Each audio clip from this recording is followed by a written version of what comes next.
Hey everyone, welcome to today's webinar on how Yext built a vulnerable management system using Semgrep. I'm your host for today. My name is Chinmay. I lead the product marketing team at Semgrep.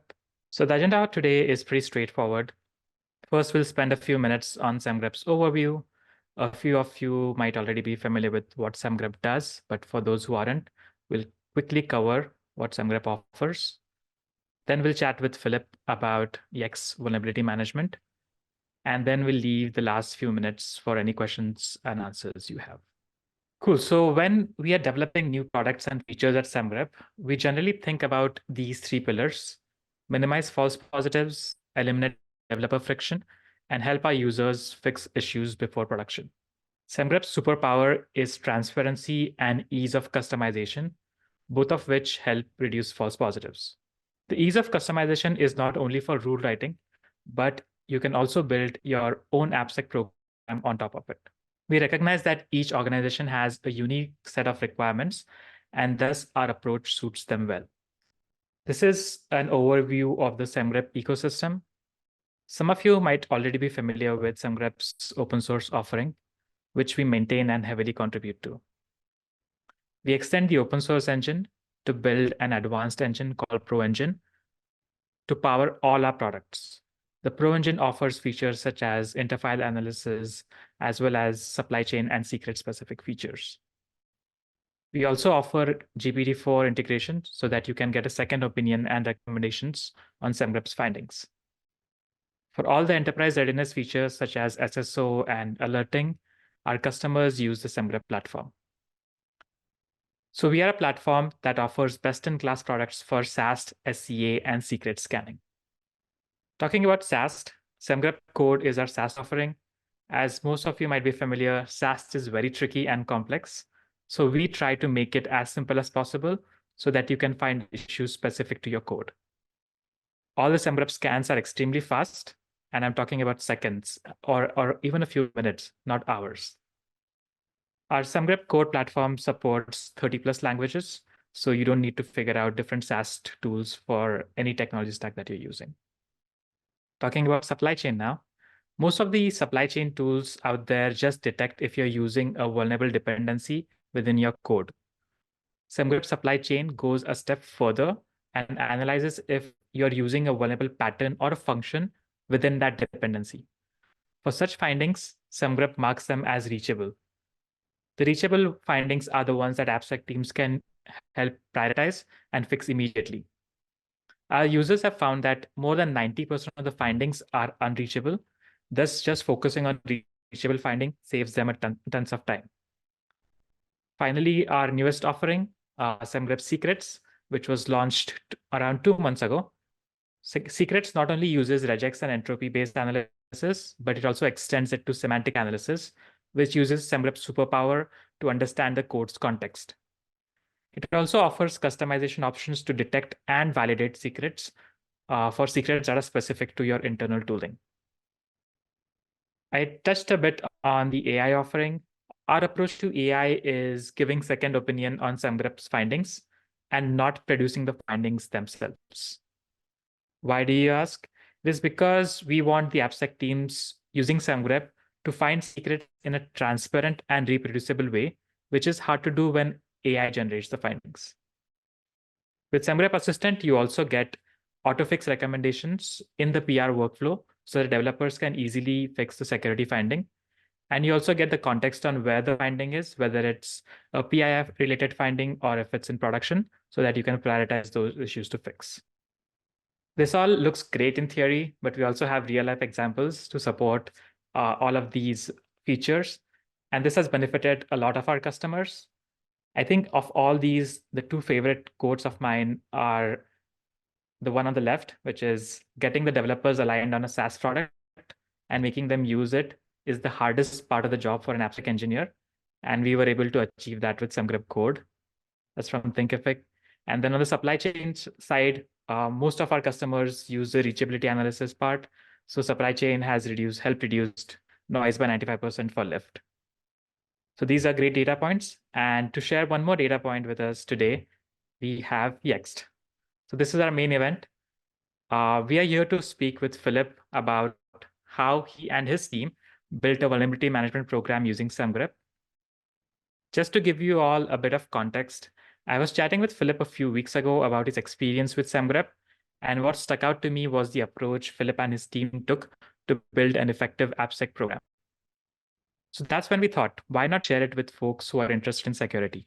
And that's why we are here. So with that, I'll let Philip introduce himself as well as what Yext does. Yeah, so thank you so much for having me. Excited to be here. Yeah, so I'm an application security engineer at Yext. For those that don't know us, Yext is a B2B SaaS company. There's a number of offerings for the modern day company. But at our core, we just let businesses manage and control their online presence. And just a quick recap on kind of what an AppSec engineer is. Kind of my role revolves around helping maintain the integrity of our platform.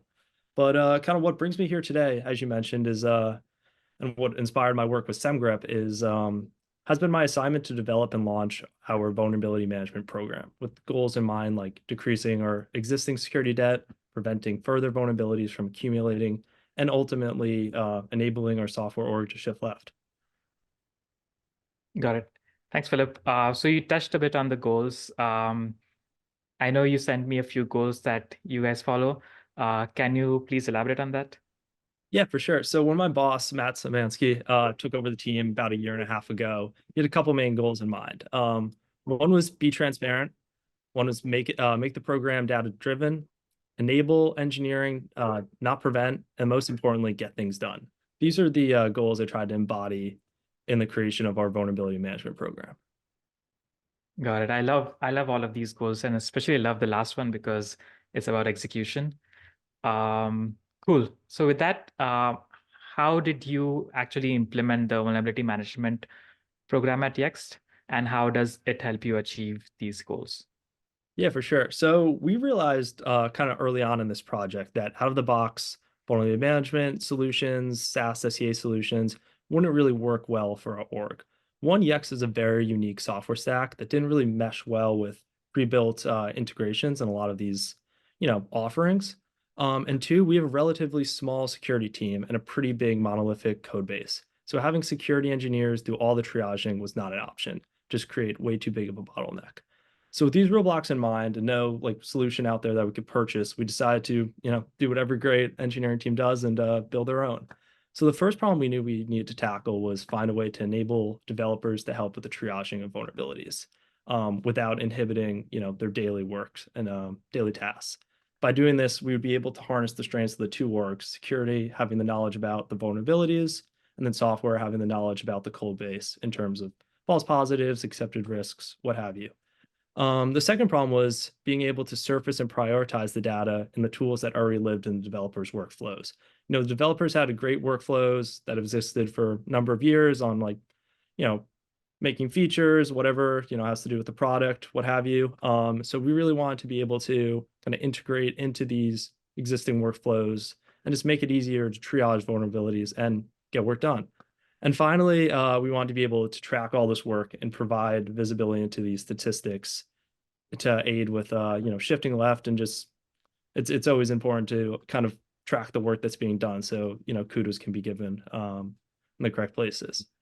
So these, with all this in mind, kind of these goals bubbled up into the internal tool we call iShot.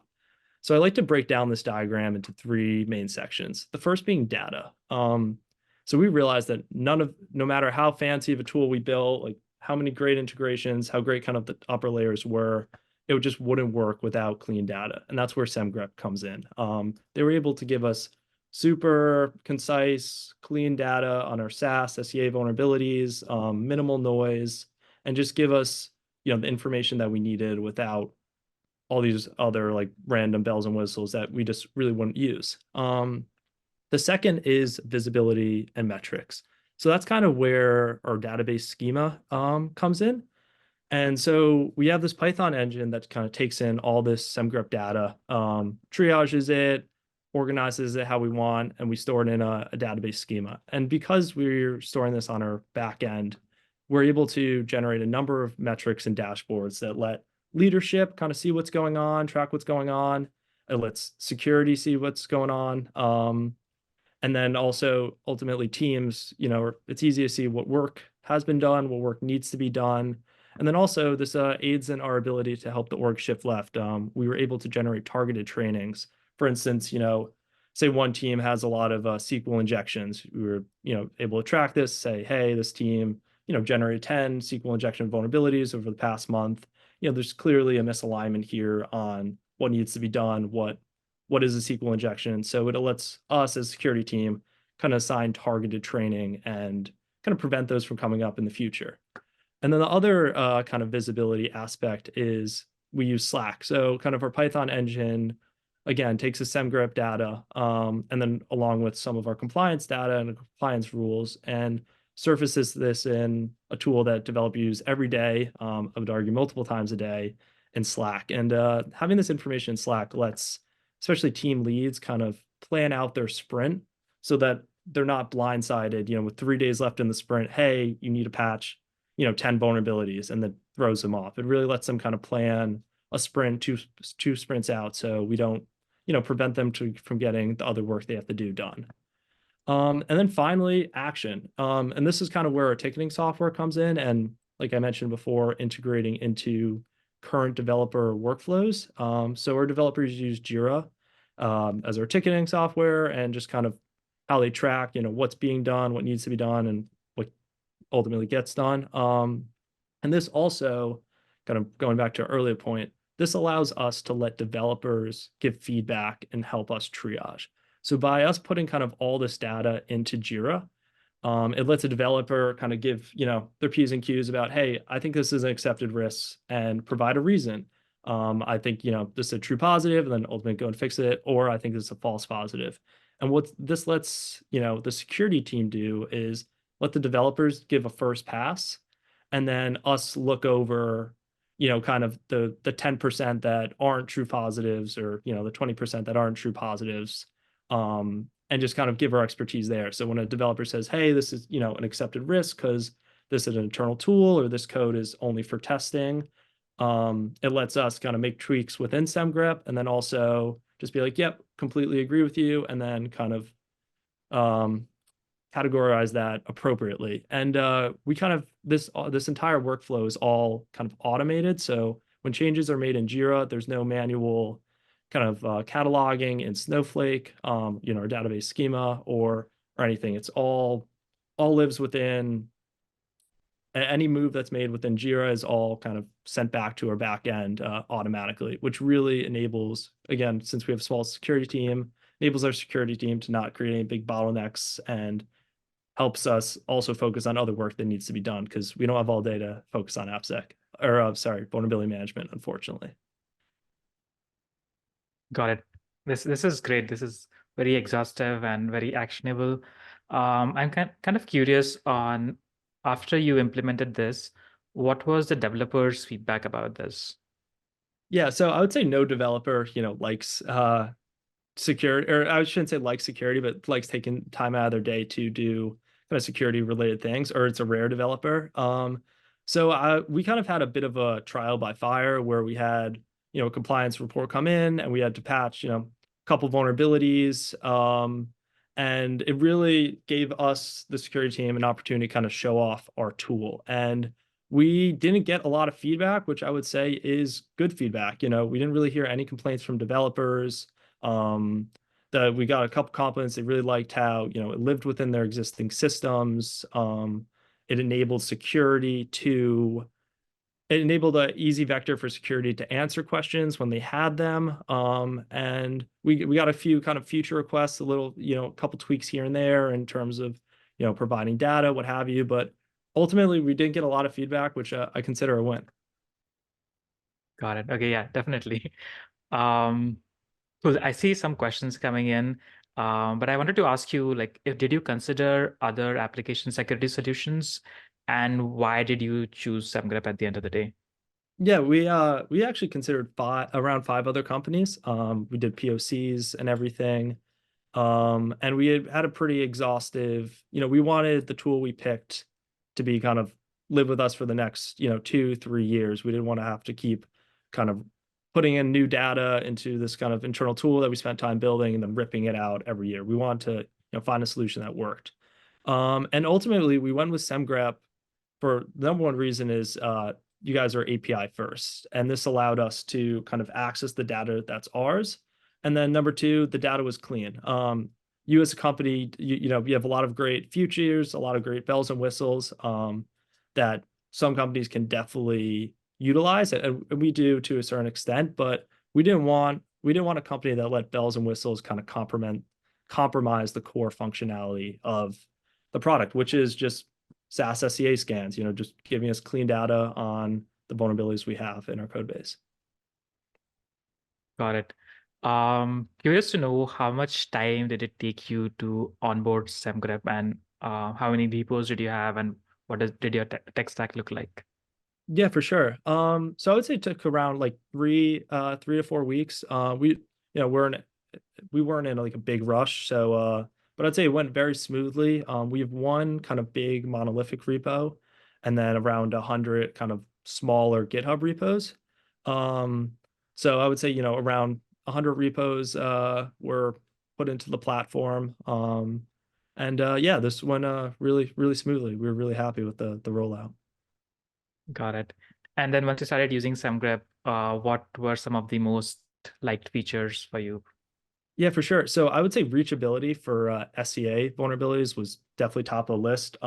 Like some of the quotes said, it really helped us narrow down what should be top of mind to kind of prioritize our SCA vulnerabilities. Also, the summary was great. It kind of the summary always gives a nice comprehensive background on kind of what is the vulnerability, why it's a vulnerability, and then some potential like avenues to go down in terms of patching it. Got it. Okay, makes sense. Also, like false positive rates is something that most of the people in the industry are scared about, especially with SAST and SCA tools.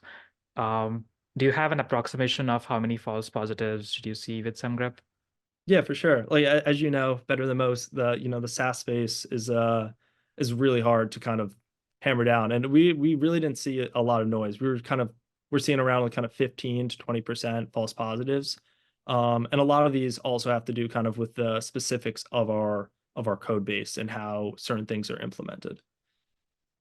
Got it. Okay, sounds great. And then I have one more question before I jump into the fun question. But what are some of the tips and tricks you'd like to mention to the audience who are thinking of taking the same route as you have done? Definitely. I would say number one, ask a lot of questions. Initially, I made some assumptions on what developers would want and not want in terms of data and features. And this turned out to be kind of a waste of time and led me down some wrong paths. Like get developers involved, ask them what would make their life easier. If you make them part of the solution and more willing to, I found they're more willing to use the completed tool because they feel invested in it and they feel valued. Us as a security team, we didn't want to make them think we were just coming in here to steamroll them and just, hey, you have to patch these, you have to make it a priority, what have you. We really wanted to make it a back and forth, an iterative process and a partnership. And then finally, like most importantly, just you need to get clean data. Our previous kind of solution didn't really provide clean data, and we ended up with a lot of angry developers. And no matter how great of a tool you build, how many bells and whistles you have, if the data coming in changes every day, is incorrect, is noisy, developers are going to be angry. They're ultimately not going to use the tool, and then nothing was really going to get done. Got it. Yeah, all of that makes complete sense. So we have a lot of audience questions. So before jumping into the fun question, I would Yeah, actually start with the audience questions, Philip, if you're okay with it. yeah, for sure. Let's do it. Cool. So Daniel asks, is the reachability analysis based on private data? I can probably take that. So Daniel, I don't know what you mean by private data exactly, but SemGrep supply chain or any of the SemGrep products don't necessarily upload your code to the cloud.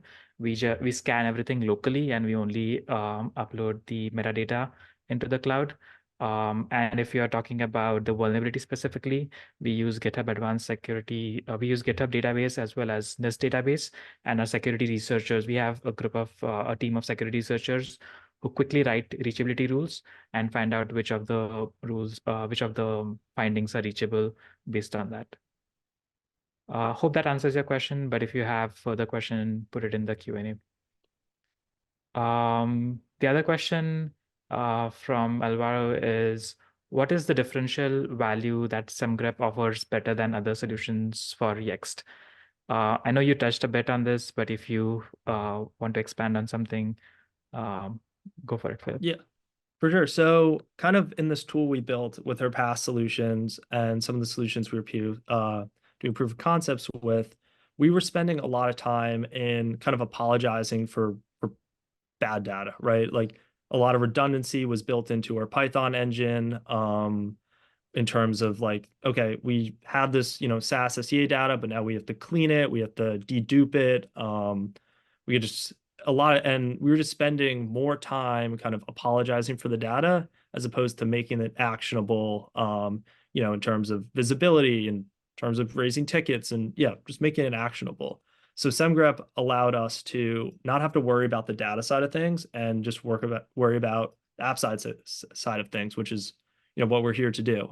So that was really the real value, is kind of being able to build a much cleaner Python engine, and just not having just one less thing to worry about, not having to apologize for the data. Yeah. Got it.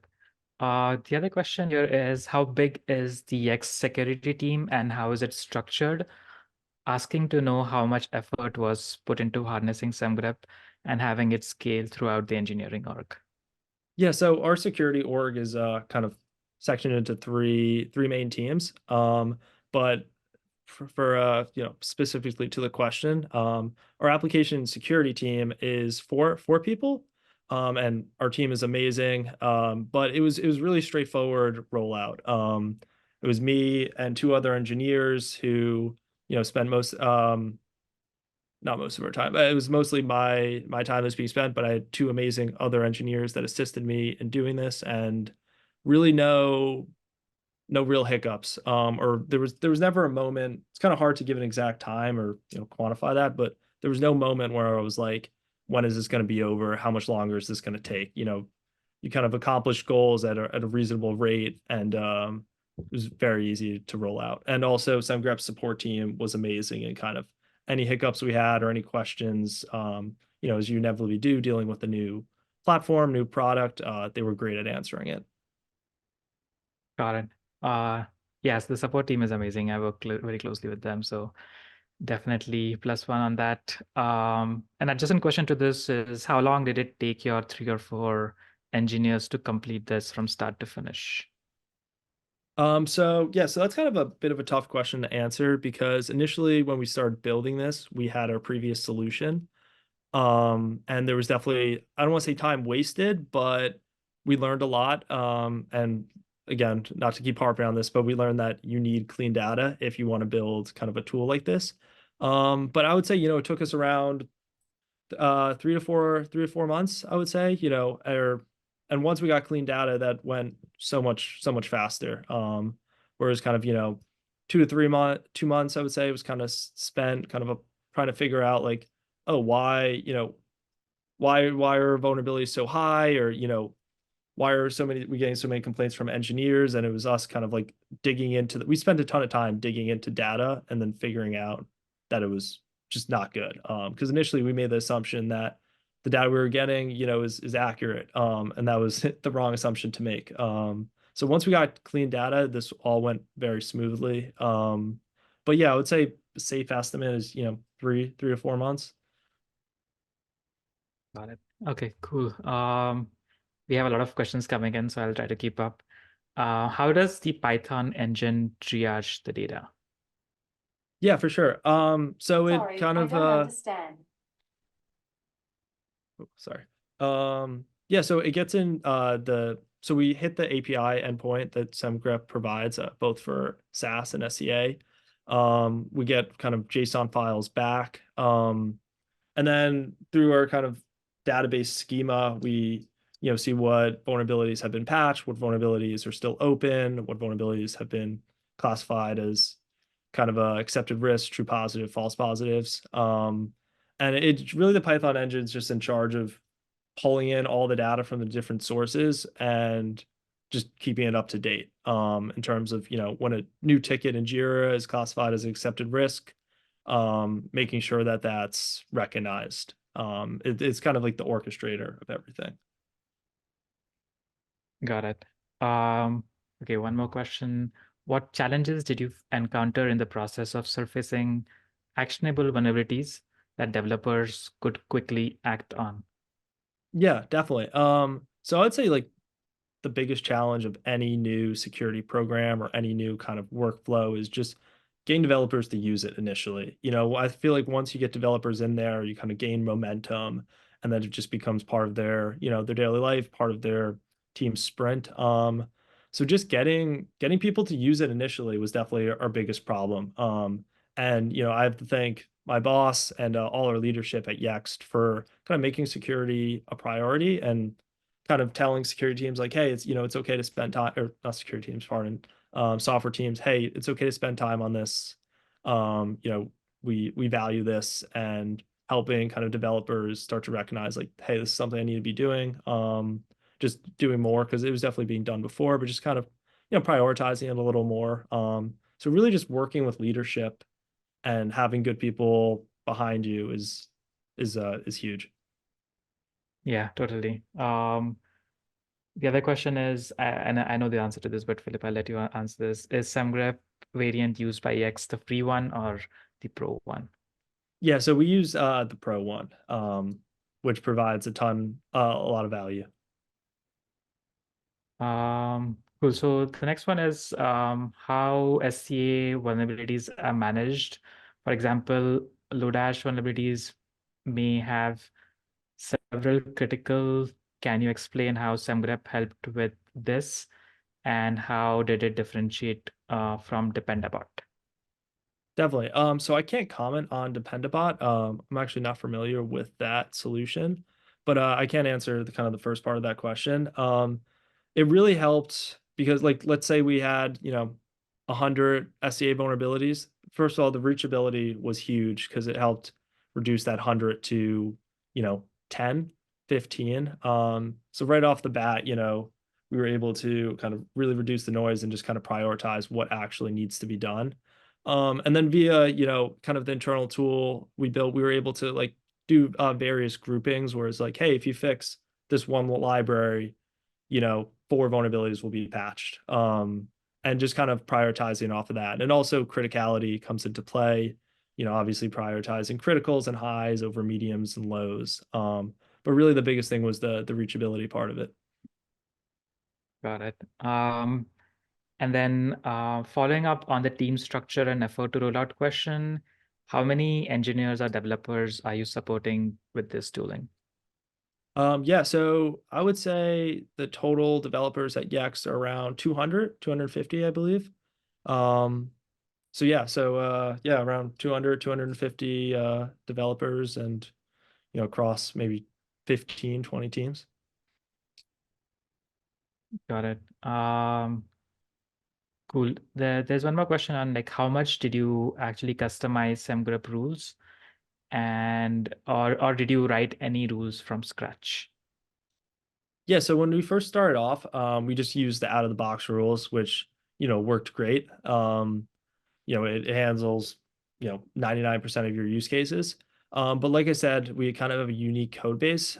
So we started writing rules once we started getting kind of false positives that weren't necessarily the tool's fault.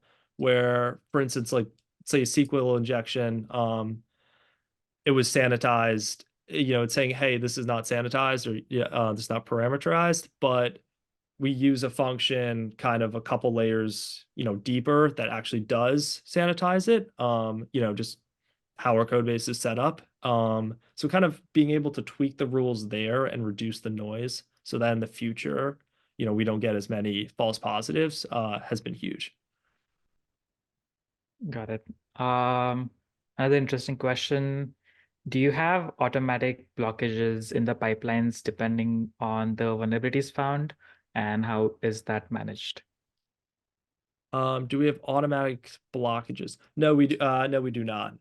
We have, we use the Semgrep IDE tools or plugins for VS Code, which helps engineers would identify, vulnerabilities in their code before they push a CR. Hopefully, one day we will be able to do that, but at the moment it would just create, too big of a bottleneck. So yeah, not at the moment. But we do have blockages for, I guess, open sourcing, different repositories in terms of like incompatible licenses and what have you. Got it. Another question around developers. Are the vulnerabilities only triaged by the developers, or is any other security team member also involved with them? No, yeah, so it's definitely a team effort, kind of when the vulnerabilities come in. And, we like to kind of let developers get a first pass at it, again, just because they know the code base so much better than us. And the security team at Yext, I would say it's not really new anymore, but, a lot of us have only been here for a year and a half, where you have some developers who've been working in the code base for 3, 4 years. So it's a lot easier for them to kind of identify false positives and accepted risks than the security team. But then, kind of once they give a first pass, or if there's kind of a gray area, that's when the security team comes in and is like, or if there's any like kind of explanation that needs to be done, we kind of come in and do like a check, like, hey, security team listed a couple of these as accepted risks. Are we actually okay with these being accepted risks? Or, a couple of developers said this is a false positive. Like, let me see why they think it's a false positive. Is there kind of a misunderstanding around the vulnerability? Or is it, actually a false positive? Yeah. So it's definitely a team effort. Yeah, that makes sense. Okay, there are still a lot of questions coming in, so people are definitely interested in this. Yeah, for So, sure. No, Philip, lay them on me. thanks for your patience. Yeah. So the other question is, you mentioned bad data being a problem a few times. What's an example of bad data with your previous vendor or other solutions you POC'd with versus what you got with Semgrep? Yeah, for sure. So I would say bad data, two main issues we saw is one, inconsistency in scans. So one scan would say we have 20 vulnerabilities. We'd scan it an hour later, it'd say we would have 12. We'd scan it an hour later, it said we would have 25, right? And a natural question is like, oh, maybe your code base is changing, but it would be kind of at off hours, and our code base wasn't changed, it'd be like on a minute to minute thing. It was so just kind of inconsistency of what vulnerabilities were being opened and closed, opened and closed. And then we were seeing a lot of duplicates, funny enough, where kind of, the engines of these other solutions would kind of label the same vulnerability. It would, find the same line of code, right? The same file and everything, but open up like 4 different, quote unquote vulnerabilities for that one fix, which really skewed our numbers and kind of confused, and rightfully so, confused their developers on kind of what was going on. Got it. All right. The next question is, what Semgrep data did you ingest? Um, Honestly, like pretty much all of it, from the title and summary of the vulnerability to what repo it lived in, or this is for SAST, what line number, the type of rule that kind of picked it up. We kind of viewed like Semgrep provides really concise and kind of data in the JSON file.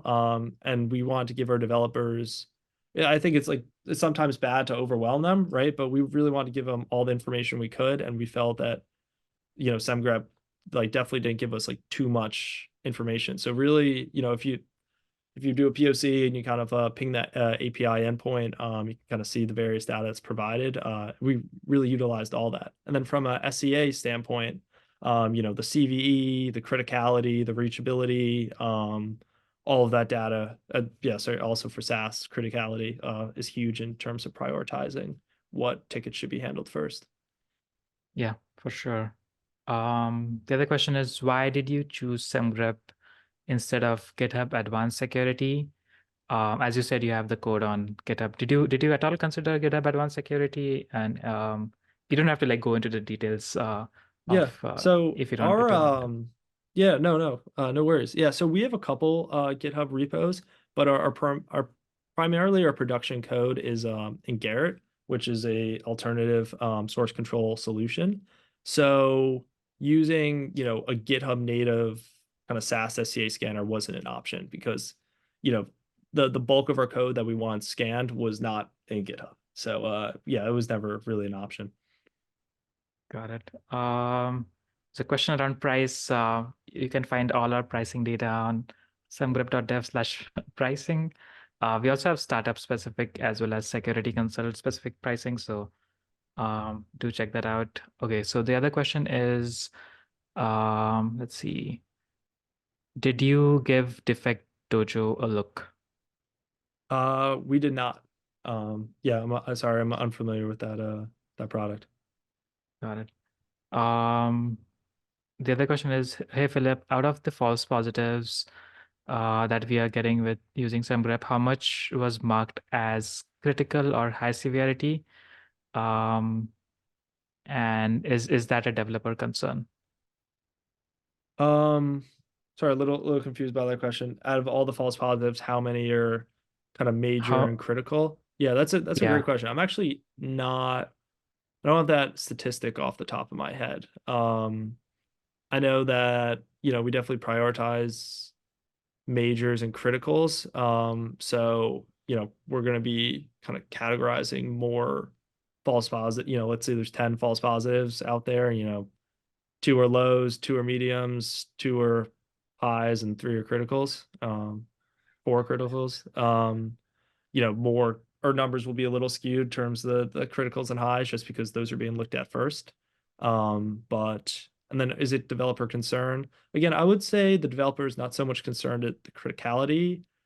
um, it's more just like when we put it in front of them, is this a waste of their time? And kind of minimizing that waste of time is priority. So it's like we're like, hey, you have, two criticals and two highs. It's not so much, they'd feel the same way if it was four highs or if it was four criticals. It's just like, hey, out of these four tickets, like, are you wasting our time with all four? Or is one a false positive, which is kind of more acceptable? got it. Another question about so although GitLab provides the SaaS solution using SemGrep, does buying SemGrep separately will be beneficial? If yes, how? Philip, did you at all consider the GitLab security solution? We did not. Okay. We don't use GitLab, but I will say, for an enterprise company, we definitely needed, rules being, when a CV comes out or when a new vulnerability comes out, we as a security team, like we don't have the manpower to kind of monitor that and then write a rule. So we needed to rely on kind of a solution to always be, doing their research, monitoring what kind of new vulnerabilities are out there, what new CVs are out there, and then writing the respective rules to pick those up in our code base. And this was something we just don't have the size of the security team to handle, so we needed our solution to do that. And I'm not sure if GitLab provides that, but that's something the paid prescription subscription provides that kind of the free version doesn't. Yeah, I worked on the GitLab partnership with SemGrep, so I can dive a bit into it. So GitLab uses the open source version of SemGrep. So it doesn't come with, on the SaaS side, it doesn't come with the rules that the security researchers write. And it also doesn't offer the supply chain part. So that's the differentiator. And as Philip mentioned, takes a lot of time for a security team to write rules. So definitely, I think that would be the biggest use case. Also, the open source version only analyzes single file, whereas the pro version analyzes interfile. So you get like more deeper coverage. Cool. The other question is, does SemGrep introduce any technical debt into the DevOps pipeline? Could you clarify what you mean by technical debt? Yeah, if I guess it means if it requires additional maintenance, but Paul, if you have any other angle for this, just let us know. But does it require any additional maintenance from the DevOps team? Yeah. So I would say any tool you build is going to require maintenance, right? But again, not to keep harping on this, but it comes back to clean data. The fact that we had clean data meant that we could kind of build, the Python engine the right way, without a lot of redundancy, without, areas where, it could break. So, there's definitely, there's new feature requests, little tweaks here and there that need to be made, just like any other tool. But I would say, the team did an amazing job building it, and it, made a very stable product. Yeah. Got it. Um, cool. Okay, so a few more questions, Philip, before I let you go. No. Did you consider outsourcing the engine? So no. Just because again, kind of the uniqueness of Yext's engineering org and kind of some of the, I don't want to say limitations, but kind of the features of our security team, kind of made it hard to find an out of the box solution that would work for us. So we kind of realized early on that, like, hey, if we wanted something that hit, all five of our pain points, as opposed to like two or three, we would have to kind of build this internally. Got it. The other question is how many languages does Semgrep currently support, and will any more be included? So I can take that one. I think on the SaaS side, the Semgrep SaaS product supports more than 30 languages. We are working every day on maturing those languages. And by maturing, I mean adding additional features, adding more rules to those languages. So definitely the language support is an important part of our development. On the SCA side, I think we currently support 9 languages, and more will be added on a need by need basis. Um, cool. Let's see if there are any more questions. Um, so the other question is around the ticketing system, Philip. The ticketing system is so the ticketing system is a custom Python application that was developed by Yext. Does SemGrep provide this out of the box? Yeah, so the ticketing system, we didn't actually build. It's Jira, which is Atlassian. I don't know how to pronounce that, but it's Yeah, it's Jira. A lot of companies use it. But the engine integrates into the kind of Jira API. So we use Jira APIs to and kind of webhooks this figure out like, hey, when was the ticket? When was the team that it was assigned to? When was that team updated, right? Or when was like it changed from a false positive or from a to do to a false positive. So kind of using that integration, the Python engine is able to kind of recognize when different triaging, changes are made, and then update the backend, which is the database schema, and then update again, kind of the metrics and dashboards accordingly, update Slack accordingly. Yeah. got it.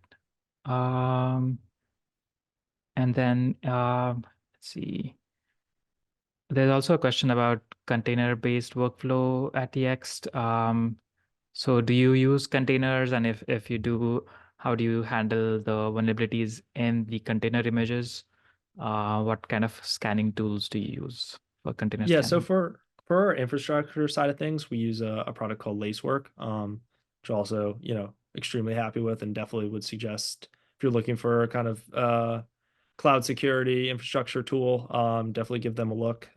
Team over there is great. But yeah. Got it. And then one more question around, is the Apache Superset Metrics Plus dashboard another custom solution by Yext, or is that an out-of-the-box solution? No, so that's actually open source software that you can kind of they provide a framework, and it's very straightforward to build out yourself. We also use Snowsight dashboards as well, which is provided through Snowflake. And we configured, it's we didn't build it, it's out of the box, but we configured kind of all the dashboard. We put the data into Snowflake, and Snowflake makes it easy to make dashboards from your data. Yeah. Got it. Um, the other question is there a white paper or case study online for Yext's experience in downloadable form? Yeah, I think we can create one, Philip. We have so many great questions coming in, so I can definitely work with you on that. Yeah, for sure. No, Um, yeah, would that's a great suggestion. Thank you.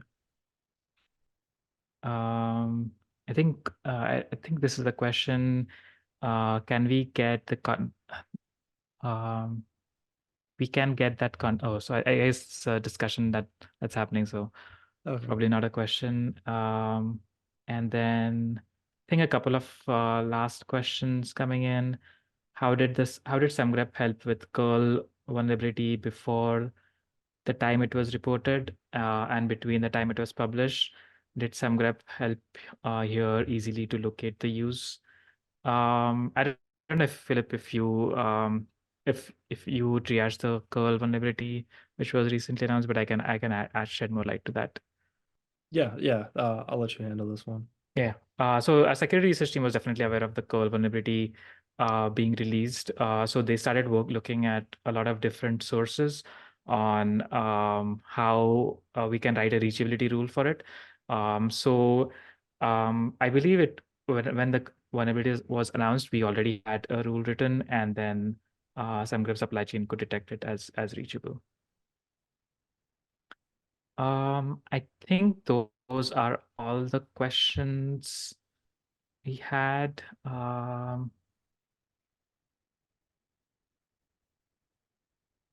So one last question. SemGrep Enterprise already comes with a dashboard. So what's the motive of a custom dashboard here?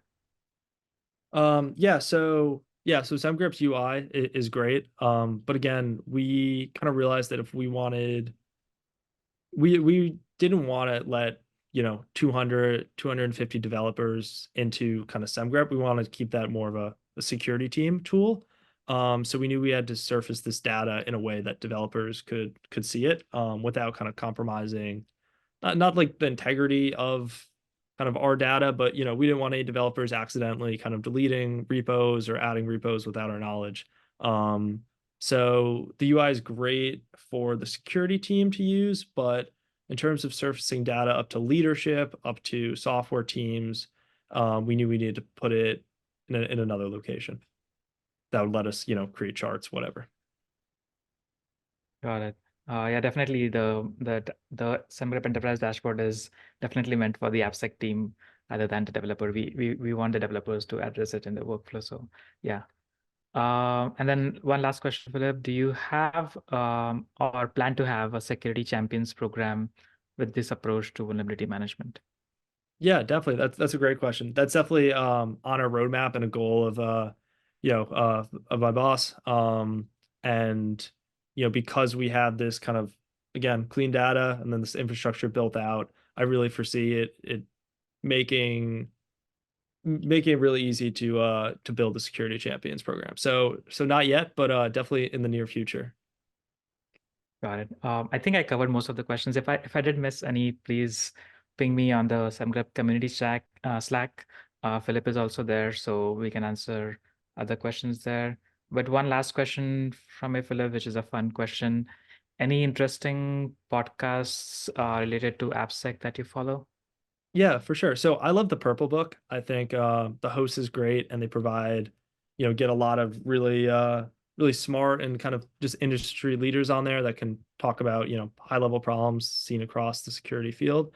And I'll give a bit of a shameless shout out to our CISO, Rohit, episode 15. If you haven't given a listen, he provides a lot of great context on how he became a CISO, kind of the daily tasks of a CISO, and just kind of the problem seen by the security, you know, world today. So yeah, definitely give it a watch.